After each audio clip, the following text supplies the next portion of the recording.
The Spin-off Podcast Network.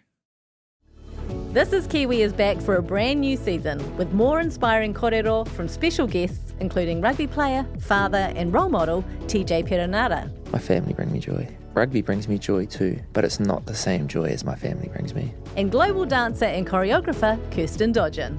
For some reason, people think I'm very intimidating.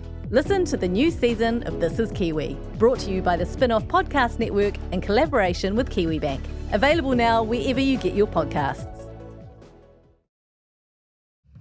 Kia ora, this is Toby Manhire, here to urge you to tune in to Gone by Lunchtime, a podcast with me, Annabelle Lee Mather and Ben Thomas, tackling the world of New Zealand politics, from policy to polling, from scandal to psychodrama. Listen to Gone by Lunchtime, brought to you by the Spin-off Podcast Network, wherever good pods are sold.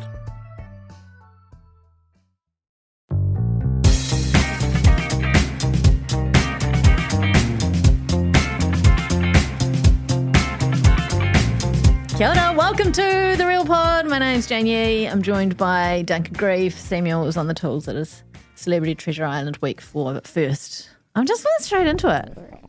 Oh, did you hear that? It was my stomach. Just did a big old growl. Did you get that? I'm hungry. That's the real news. No, here's the real news.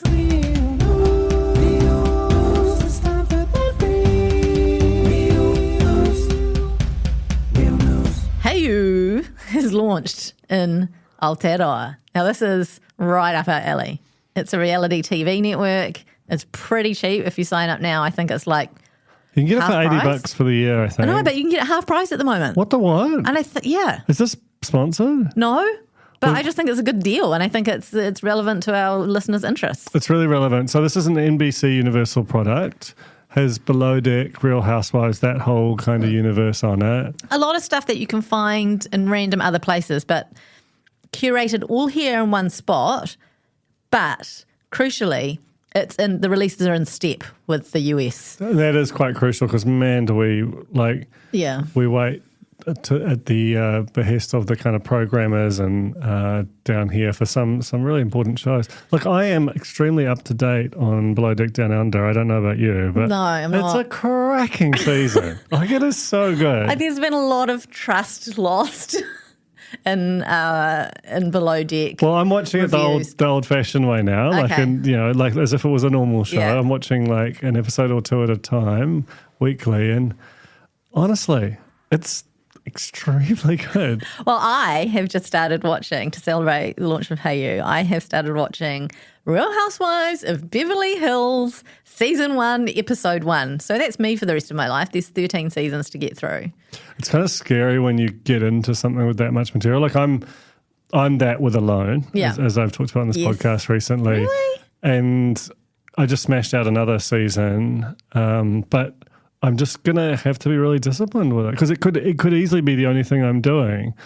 But I start Rec Room next week. I've got to do my CTI and just generally be a person of the world. But if it was up to me, I would just go in a cave and watch Alone. You'd do Alone. Yeah. You could do Alone and just survive by watching Alone. That's a meta version of the show. In other news, I know you'll all be very excited to hear this. Alex Casey returns next week, and we are excited. Yeah. Can't wait. She might have news. She might have some real news. I'm sure that she's bumped into some famous people along the way. I'm sure she might have had things happen to her. She might have had things happen. She's travelling with her long-term love, John Lemon, of course, as coined by NASA. That's a deep cut for the Cornies. But we must move on because there's plenty of action on the lake. Here's Reality Check. I have 4 weeks to decide if I'm going to drop my entire life for you. I am disgusted at how much you have copied my husband. This part. I don't even know you. Reality Check. What week? What another week? I'm loving this show. It's still so good, eh? I think it's one of my favourite seasons ever. Well, I know. But I will defend that statement because I think that it doesn't have the same, maybe the same kind of toppiness, but there are no duds. There is no one for whom when the camera cuts to them, you're like, oh, these guys again. And that's rare. And I think that's been the case basically right through. Yeah, it's true. It's a fantastic cast. I do have some thoughts coming out the back of this week, but we'll get there. We opened the week with Blair doing a Running Man, which was, I thought, quite a good Running Man. I don't know if you clocked it. And then I was like, wow, Blair can do a pretty good Running Man. And then Laura did the Worm. And I'm like, it's crazy what that woman can do with her body. She does the bloody splits later on the slip and Laura slide. is such a, like, she's so good. Yeah. She's like, because she's funny, but she's also very, like, in this, like, emotionally. But she's also like, because she's got this kind of singing, dancing, comedian, like entertaining. Whatever she's doing, she's like putting on a show. She's I really think, and she's also like, she's a celebrity who doesn't feel like they're acting the thing. Like she's just kind of a perfect cast member. It does feel like you're getting the real Laura, and I do totally appreciate that kind of the two sides to her, that raw emotion side as well as the comedic side. And we also got to see another side of Steve Price, the side that wears Krusty the Clown pajama pants. Steve Price, I just feel so, every week I'm like, why did you say that thing about him stealing meetings? It's so thin and so like, who cares, and so historic. Because now I'm just like us all. I'm a huge Price head. I'm a huge Price fan. The price is right. Yeah, I'm a value shopper. The charity challenge, the first charity challenge is the ping pong blowing horseshoe thing. I didn't watch this. Yeah. This is the first one I've skipped this season. I was just watching it. This is bad TV. Some of the charity challenges, I think, are a little on the cheap side this time around. A little, I don't know. I don't mind a cheap, like, cookie down the face thing. Some of them seem to go a long, long time. I loved the ones on my season, but that's probably because it was my season, you know? It's quite funny. I don't know, listeners at home, sharp-eared listeners at home will notice that whenever there's an opportunity, Jane will talk about her season, how bad every other season is. It's not how bad every other season is. It's just how not as good it was. No, I don't necessarily think mine was the best season to watch on the telly. It's the one that I lived. So, you know, it's much more visceral. I'm just having fun with you. It's much more visceral for me. And I have to say that it really is. You really, really, I mean, I think Steve Price is the perfect example when he talks about fucking winning something, being as nervous to go into some as elimination. A grand final. Holy you fuck. are so in it when you're there. And I know you hear people say that about all sorts of reality TV shows, and it does go a long way to explaining some of the like bonkers behaviour people do, even though there are cameras around. You are so in it, and you do just get so close to people so quickly. But anyway, face off. James got the sneak peek card. He gets to have a practice, which I thought was a huge advantage. Yeah. Especially like getting it's not just a look at the course, it's a look at the letters. It's a look at the letters, which he then promptly takes back to his team. They figure it out because they're all a bunch of geniuses, and it gives them the most unreal advantage you've ever seen in a challenge. The other team just not knowing, it's like, how did they do that? The crazy thing is the other team come up with a perfect anagram that is totally plausible to be a phrase. And it's also... I think they should let them through. Yeah, totally. It's also like... very topical. That's what I mean. Like, it was almost better than divide and conquer. Yeah, divide or conquer, which is the other thing. It's not the phrase. But I suppose it was alluding to the fact that you were... No, I mean, there's a way you can make it work. It still should have been divide and conquer, because this is the point where you start as a group and you end up as an individual. Now, this is, what are they? They're holding bloody balls on top. So much balancing. So many towers and a lot of balancing. This would have, you know. I didn't even understand how some of these tasks, you're like, I don't think they'll ever complete this, you know, especially because it's windy often. Oh, so much wind. So Nick gets to the end first. Laura's just right behind him, but he fails to realise he's got to put his ball down his particular coloured chute.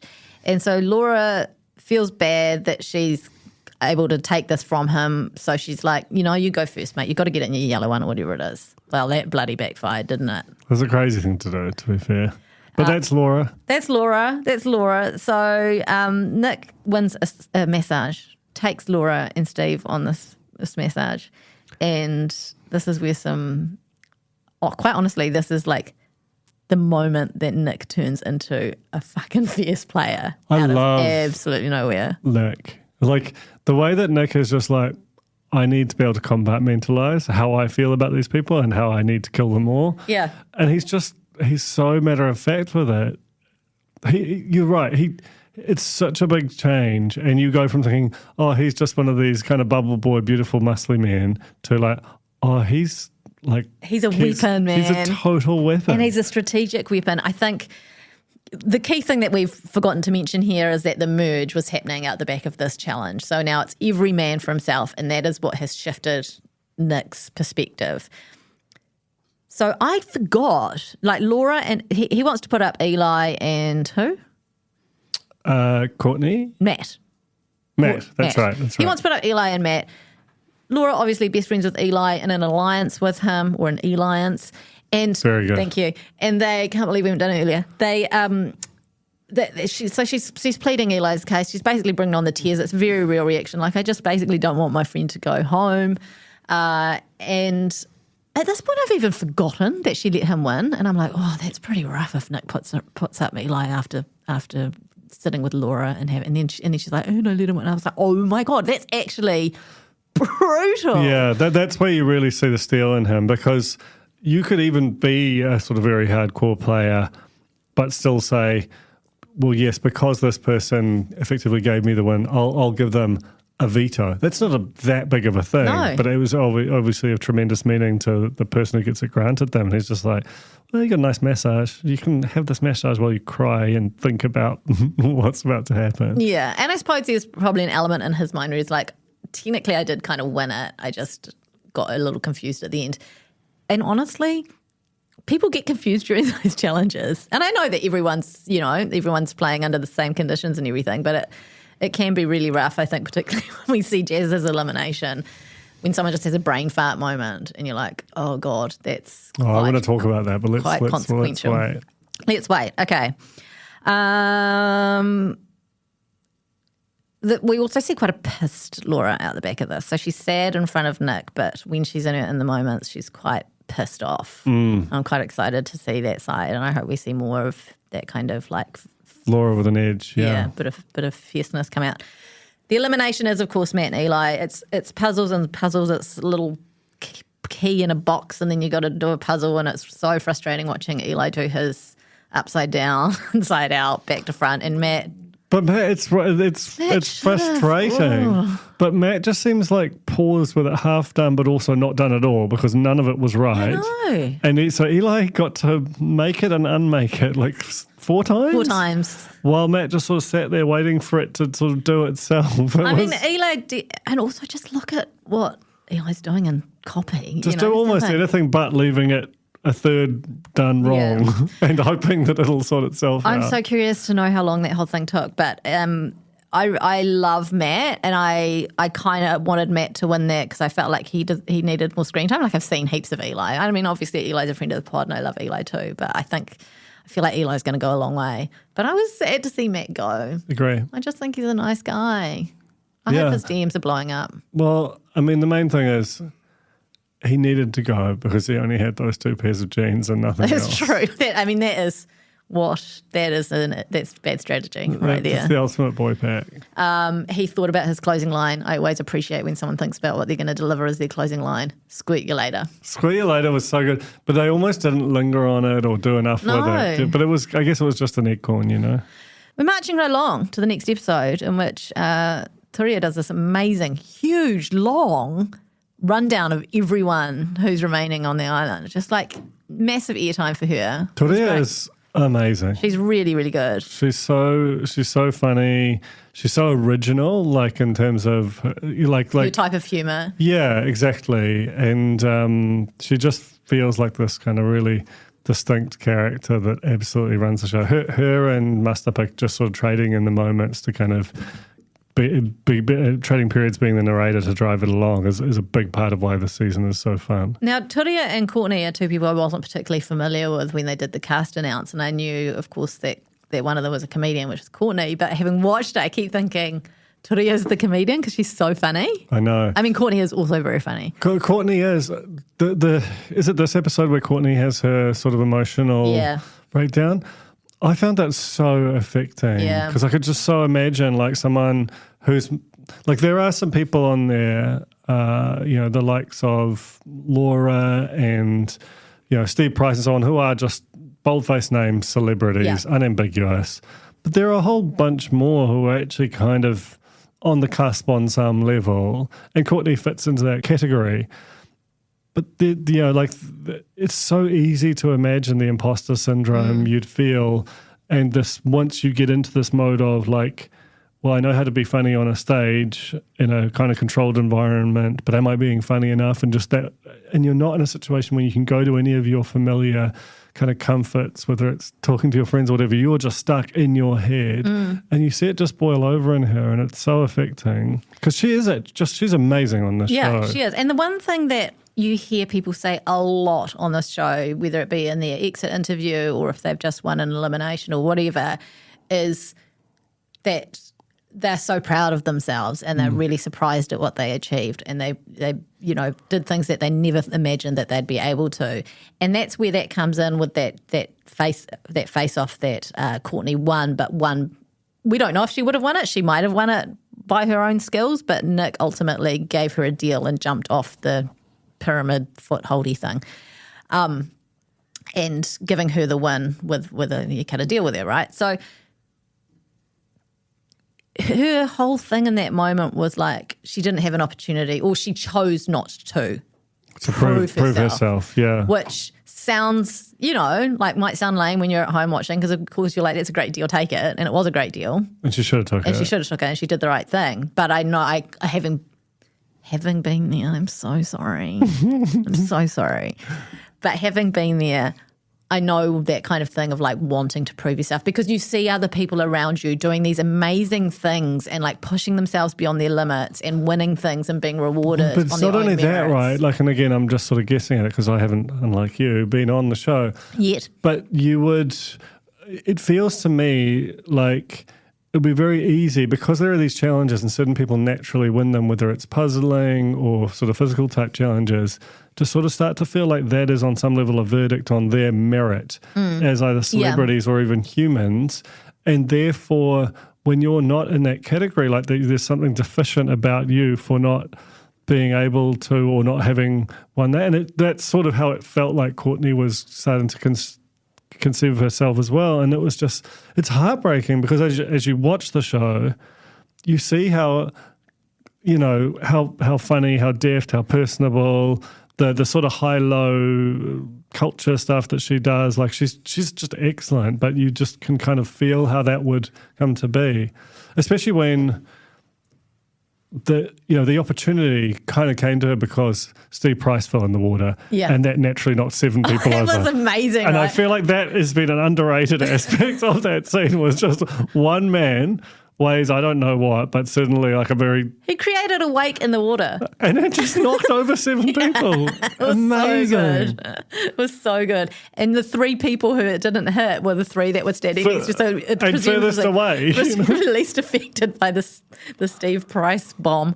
I think when you zoom out and take a macro view of the game as well, it's actually the people who don't win stuff, if they last the longest, they've had the biggest achievement, right? Yeah, that's the thing, right? Like you can win the game. It is a game. Yeah. And you can win it by winning a lot of stuff, or you can win it by just knowing how to navigate the waters. And navigating the waters where you're not winning anything and not creating a target on your back. And not getting immunity all the time. It's a strategy, and it's clever, and it's a skill. It might not be I can stand the longest on the thing, but it is a skill, and arguably one that might serve you better in the real world anyway.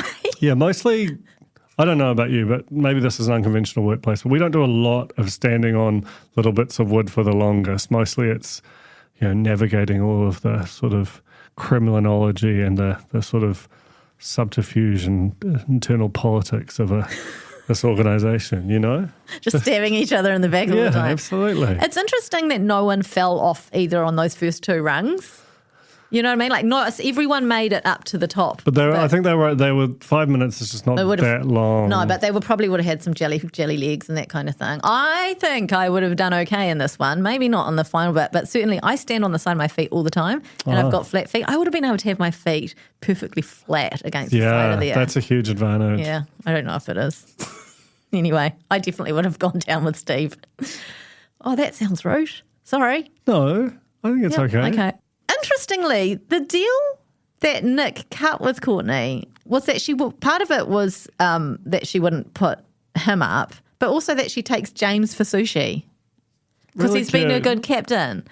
And at the time I'm thinking there's a strategy here. He's got some sort of deal with James that we don't know about that James might be able to influence. No, he just thinks James is a nice man and did a good job as captain. And Nick, while being kind of brutal and strategic, is also still being a nice guy. Yeah. Way to play it.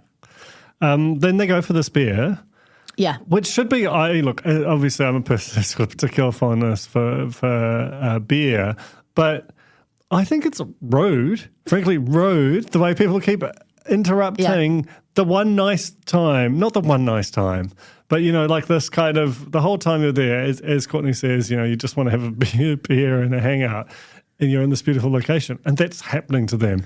And instead they just receive this endless parade of grasping people trying to get a favour out of them. It's like, well, how dare you? Our dear Jimmy James Masterpick did point out it was like being on The Bachelor. And it was a lot like that, like, can I steal you for a second kind of vibe. Totally. There's absolutely no way people did that off their own bat. Production, I know. 100% made that happen. I'd have refused though.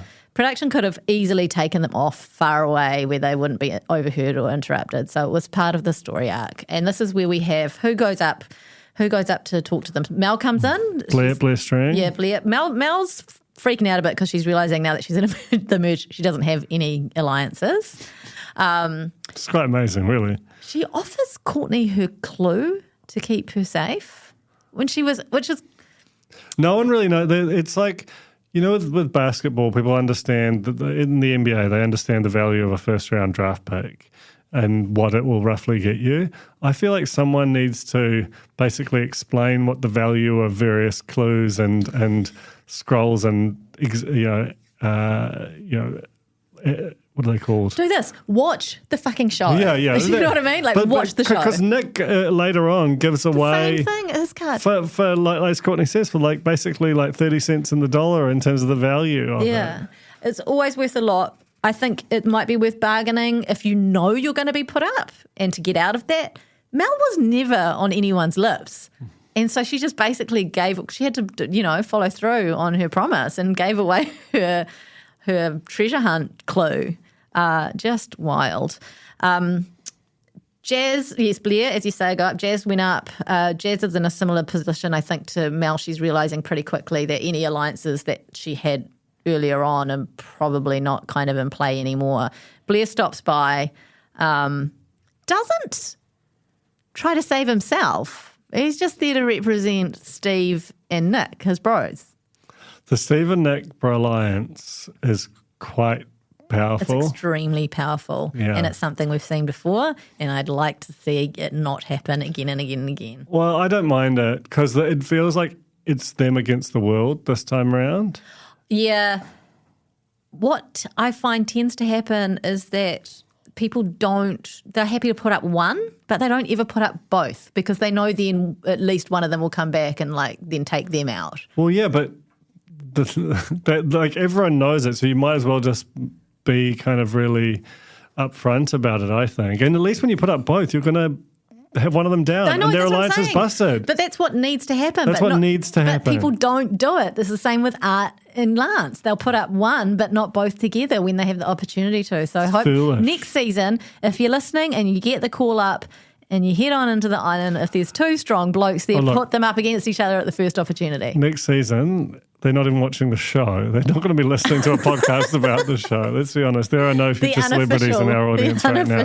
Past celebrities, sure. Current celebrities, but no future. In the Discord, there are a heap of cast members. It's pretty good. It's really pretty amazing, including Courtney's dad. Courtney's dad is in the Discord, wanting us to rag out on her. It's such dad energy. It's beautiful. The Discord link, by the way, is, I don't know, somewhere in the show notes. If we don't have show notes for this, it's the Substack. Yeah, it's there. It's in the Substack show notes. You're probably there anyway because you're a Substacker, so you're full on in. Okay, then we have the swing block stack type elimination between Blair and Steve. And Blair is zaddy. He is Blair Grills, and he is now also the Eliminator, except for He gets eliminated. he gets eliminated. Amazing closing line from Blair. I love you, all my fellow celebrities. So He good. was just an absolute gem. Like, in terms of people who you went in sort of unsure about what they would deliver, man, just insanely great performance. Like, put him back on the telly, would you please? Yeah. I can't. It saddens me to think that he's just gone back to the lawyer's office. No, he's still on YouTube, still researching aliens that he actually believes in. Which, I did some research out the back of this. Guess what percentage of New Zealand's population... Why were you recording the fold at 3 o'clock on a Friday afternoon if you had time to research aliens? I did this over the weekend, actually, my own time. Okay. Thanks. What percentage of the New Zealand population believes that aliens have visited Earth in some recent time span? Like, it's quite specific. I know a lot of people who are skeptics, but I also know there's like heaps of the country that I don't know, and so I'm going to say 35%. Bang. Really? Yeah. Exactly 35. Well, like a third. No, it's Holy 31. shit. It's like a... The thing is, I know that there is other life out there somewhere. It's a big universe, you know? Like, come on. I don't think that's a crazy thing to believe. But to think that they've been sort of secretly visiting and potentially interfering in like 50s US presidential elections, it's far-fetched to me. And speaking English? Yeah, and then there was another stat in the same survey. Oh my God. This sort of feels relevant, certainly relevant to James Masterpick's interest. This is the belief in psychic powers. Oh, yeah. Can you care to take a I guess? reckon higher again, 43. 58. Oh, Yeah.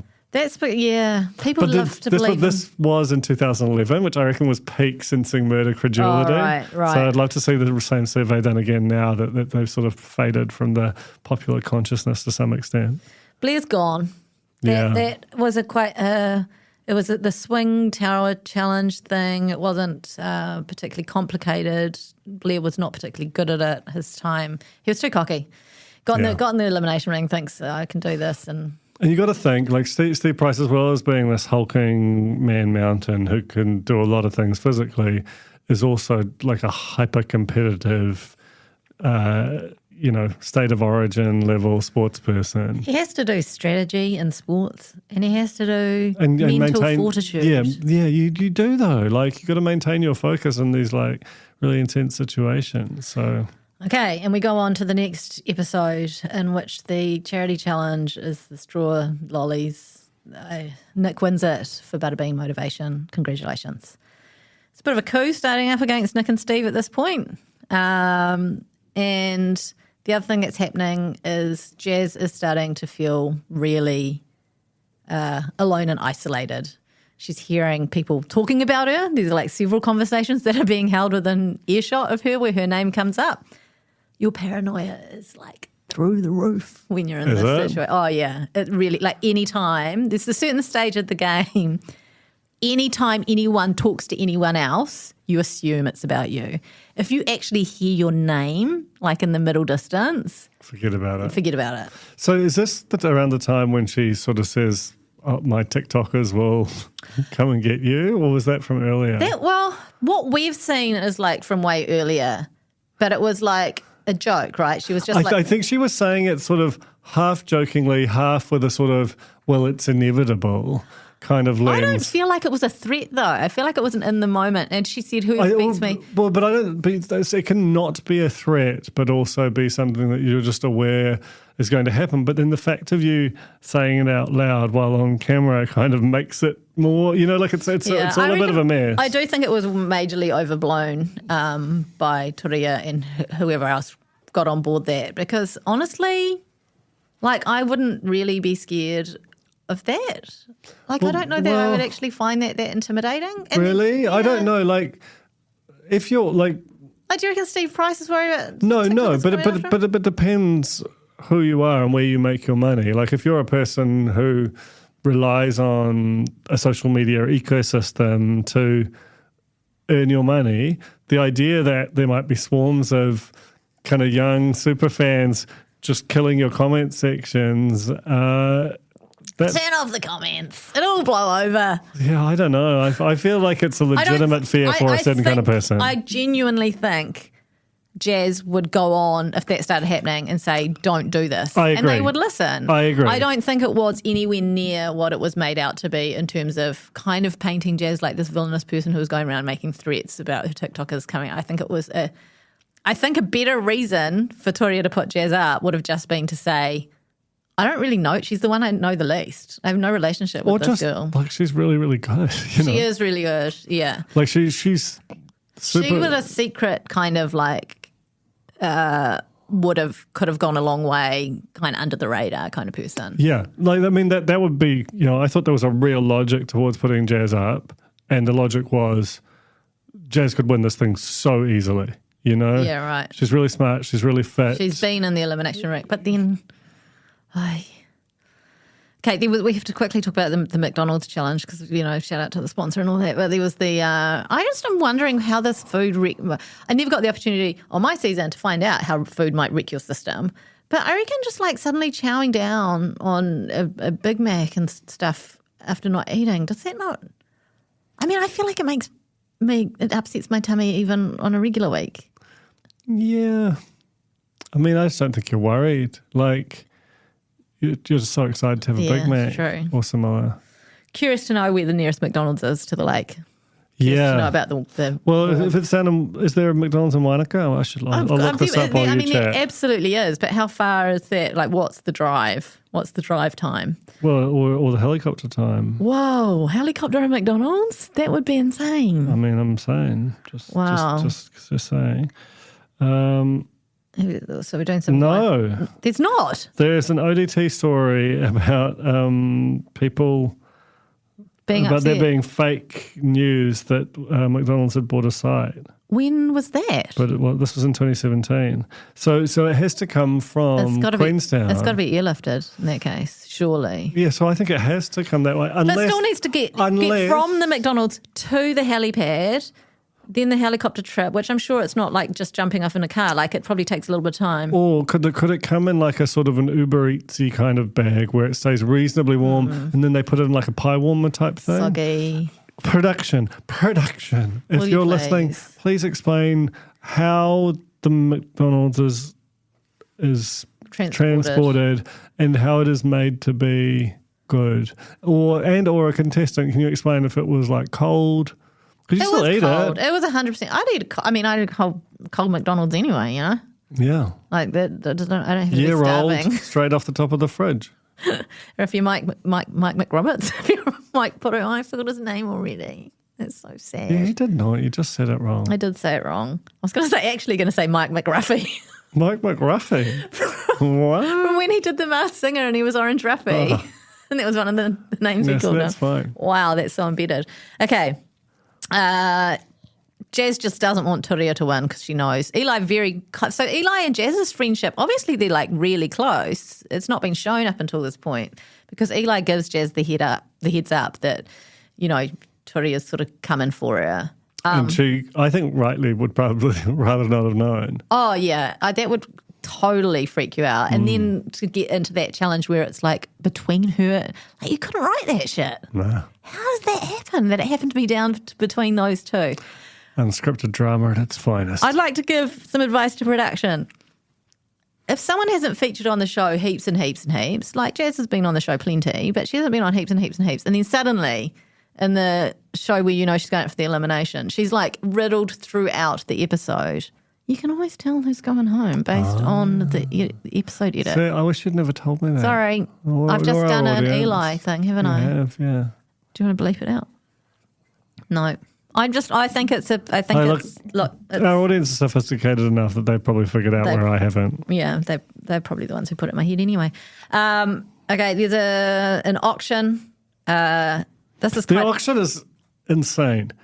Some of the bids. Steve Price. Come on. What is wrong with him? Also, some people kept their money. Like, you can't take it home with you. Like, it's everything about it.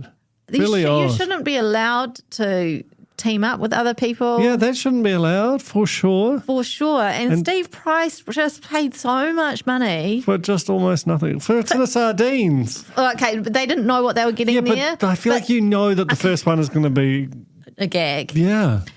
The thing that I'm just totally boggled by is him paying all that money for shampoo and conditioner. But then everyone was like, he needs it. Yeah, I get that, but I you think can maybe bring he toiletries rates. on the island. Maybe he forgot. But The thing everyone's is, there's so sharing. much of Steve Price that you probably go through a bottle a day. Right. Anyway, I've also had a thought, like fresh water, you can actually wash your hair in that. We were washing our hair in seawater. It's like absolutely futile. But is that okay? Like it feels No, but you like can get some water disrespectful. out of the lake. I see. You know? Yeah. Anyway. Can you remind me whether there are toilets? Like portaloos? It's like an industry secret. Okay, there's the one thing I can't talk about is the toilets. I can talk about it. There's portaloos. There's like long drops. Okay, good. Stop it. That didn't come from me, by the way. No, they came from the Discord, actually. They didn't People in come the from me. Discord They are didn't come willing to from me. talk about it. Okay. Where are we? So, Courtney and Jazz, ultimately, the most important thing that comes out of this is that Courtney and Jazz get a scroll between them that enables, this is a whole new one we've not seen before, a redo of any challenge or elimination or what have you. If you're not happy with the result, you can ask for a rematch. I'm loving some of the new advantages that we're seeing come up this They're season. really significant, and they elevate the sort of tension of the game. Yeah. And you're also getting them in places that aren't, like the auction, for example, isn't based on your skill in a challenge or being the captain or anything like that. So it feels like a more diplomatic way of meeting out the the advantages and them being proper game-changing advantages. So we have the whole TikTokers thing that we've already discussed. Turia and Courtney make what seems like a rock solid alliance, like we may never speak again, but it doesn't matter because between you and I, we know we've got each other's backs. And then we get to the elimination, which is Steve against Jazz. This should be anyone's game, right? It's balls rolling down a chute. You've got to, after 60 seconds, add a second ball in. You've got to run back, catch a ball. Always have the balls on the chute, basically. And Jazz just duffs it at the moment where Jaden says you can put your next You have to put a second yeah. ball on.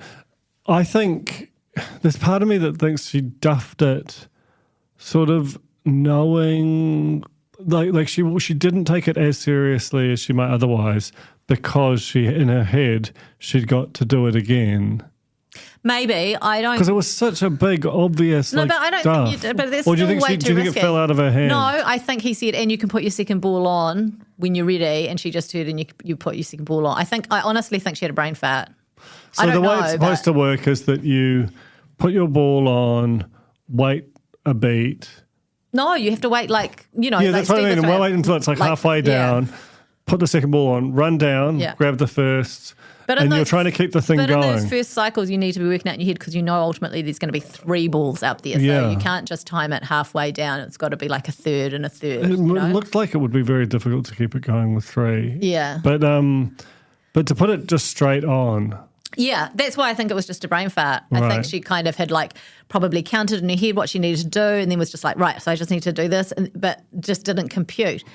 What happened next was, so that was like the world's fastest elimination. Like it was 60 seconds or something. It was just wild. What happened next is completely mind-blowing to me on so many levels. So Courtney and Jazz have this card.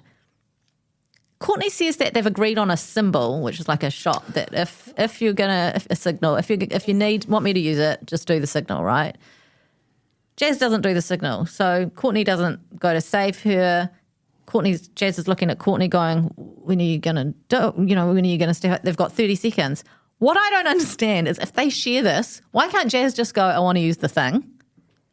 Why doesn't Courtney just yell out? It's not like people don't know. No, but maybe it's because of the the tension of like this is being shot for television that you kind of that would feel like it was breaking character in a way that sort of doing this or something, Yeah, maybe. But Courtney also could have just yelled out, "Do you want me to use it?" Like, no, but she didn't need to do that because in her mind, at least if we're to take her at face value, I just think the stakes are too high in this. I don't think they are. It's someone going home. So but if you've already organised something, you can imagine them. Then it's sort of on them to make the signal. I don't think Jez knew about the signal. But how could you not know about the signal? There's only two people in that conversation. But I feel like that needed to be addressed on the telly. Yeah. Like, there needed to be a closer of Jez saying, I didn't know there was a signal, or I completely forgot about the signal, or something like that. In the real world, again, haven't been there was nothing stopping either of them, just unless they were told beforehand the decision belongs to Courtney and Courtney alone. Well, no, but I also think 30 seconds is a really short amount of time when you've got all of the sort of machinations of, they really are shooting that. Yeah. So you can imagine, like, let's just say that Jazz knew about the signal but thought it was just obvious that you'd take it given what happened, and then was just sort of flustered by the having to go through the motions of having lost. And she also would have felt like an idiot, honestly. Courtney was just scrutinising her hyper vigilantly and just not seeing anything like the signal going, oh, I guess she just thinks maybe it's time, or she can't possibly win that against Steve, or something like that. Yeah. I have so many questions, but yeah. And Jaz would have felt like an idiot for what she'd just done. Like, she knows that's on the telly, and that would have been running through her head too. So you can see how someone would just forget. What I wrote down is the miscommunication. It was a miscommunication.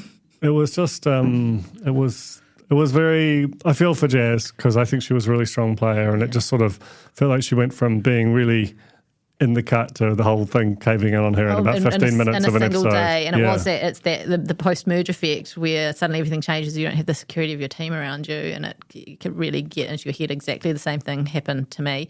But also, it just was really quick. It was just like a really unsatisfactory ending to the episode based on we didn't really get to see an elimination challenge. We didn't get to see the challenge, sure. Yeah. But it was satisfying in the sense of moving the plot along. Yeah. And I think we're starting to see, like, the comedians, you've got to give it to them. They have got a big nuggety core. I'm starting to feel like this is a problem. I feel like this is a problem. There's 4 of them left. Out of what have we got left? Like 7 people? I don't know, again, if I'm just bruised from my season, but when you've got heaps of people who know each other before going into the show and some are best friends and all that kind of thing, it's such a huge advantage.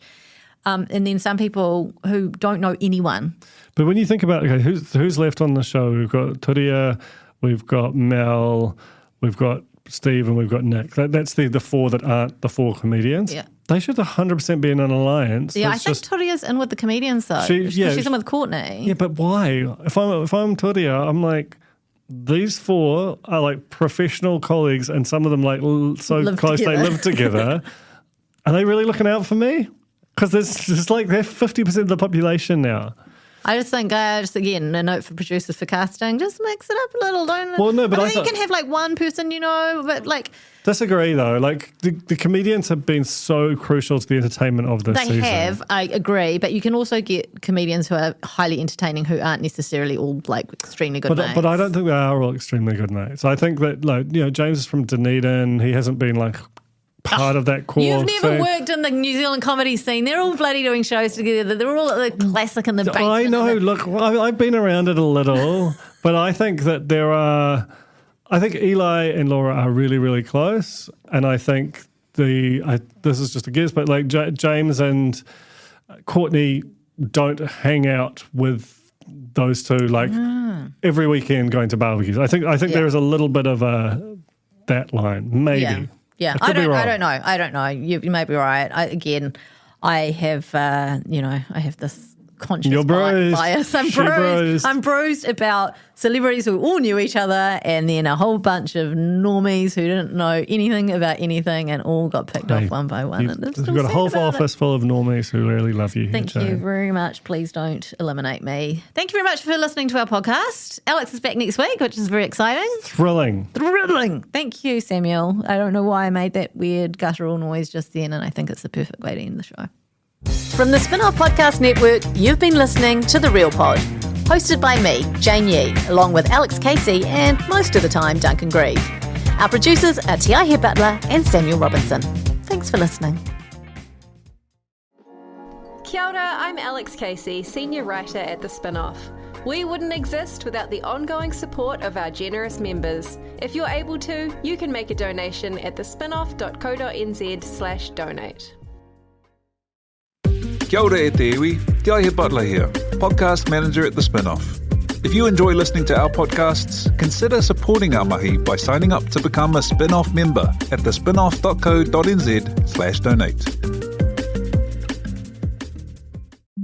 The Spinoff Podcast Network.